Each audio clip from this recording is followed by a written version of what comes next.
Want to take you now to Biblical House, where the clergy is having a presser on the state of the nation. Let's listen in on that. Role that they play in the community, and this will be a very welcome gesture given by the government. But on the same breath, we want to address ourselves to the Kapendo killing. We have witnessed security lapses, untold suffering and humanitarian crisis happening down there. And our question is, why the cycles of insecurity? Who are those fueling such animosity amongst the communities? And we are saying, irrespective of the political standing, then those that are behind this must be dealt with decisively by the government, and once and for all. On the political scene, we have seen the political class is on the loose and could lead this nation into a state of anarchy. We note that despite the presidential directive banning all the political and roadside gathering, the political class from both divide have shown open defiance and to civic order and exhibited unprecedented impunity. This could erode the gains made in the fight against the COVID-19. The political noise is so loud today that Kenyans hardly make sense of what the politicians are saying. The level of energy witnessed in their campaign, if directed to meaningful development of this nation, could lead this nation to greater heights of development.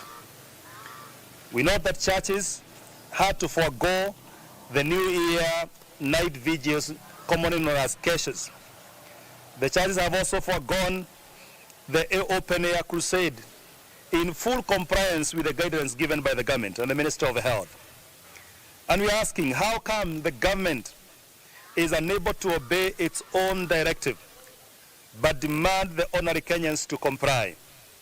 We demand civility in our politics, tolerance to divergent opinion, and fidelity to the rule of law. On matters BBI, we are saying that Kenyans are still stranded at the station, despite being told that the train has left the station. But we note that with now the signature correction and verification concluded, the referendum bill now sits at the 47 county assemblies. And we want to address the members of the county assembly. You, the members of the county assembly, must arise to the occasion and debate soberly, knowing too well that history will judge you lightly or wrongly. You must ask the hard questions now. Listen to Wajiko keenly. Debate in the document giving you the control of 5% of the devolved funds should not compromise your integrity on the way you vote. It is such a moment like this that your leadership counts for this nation. We are asking you, never fail Kenyans. Kenyans will be listening to the quality of your debate, either for or against the proposed laws. However, it is good to note that the stand of the church remains the same. Our views were not and have not been included in the document. Until all Kenyans feel included in the BBI, the BBI will remain a document and not a guide. It will become a registration, but not the soul of the nation. Those breathing now, due to the exclusion, will continue to do so post the BBI. The winner takes all will firmly be entrenched in our laws if BBI passes. We are asking the reggae dancers and the wheelbarrow pushers to come together and reason together. As it is now, the war drums are at fever pitch. This is not good for our beloved country. The church, however, is still open for discussion and dialogue. And we are asking that those who are seeking endorsement from certain quarters of the church and religious organization should know that the church is now more united and will speak as one. Thank you. I want to give back to the chairman to continue and finish it up.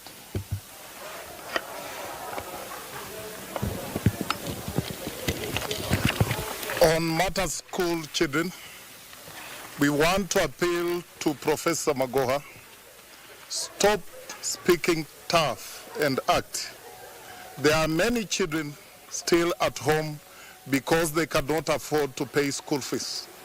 Professor Magoha should also know that some Form 4 candidates are already at home because of overzealous principals that can't keep them in school with fees arrears. These students lost 6 months of guided study and have less than 2 months to sit for national examinations. Principals, give the students space and peace of mind to do exams. Our future depends on them. CCAK condemn those insensitive principals sending the candidates away. We appeal to all students to shun the unruly behavior and concentrate on their studies. We wish all the KCPE, KCSE candidates success in their examinations. Matters nurses strike. Kenyans have borne the brunt of the nurses and clinical officers strike. It is time for both the striking officers and the government treated this matter as a case of life and death. Chest thumping and hardline positions don't make any party strong.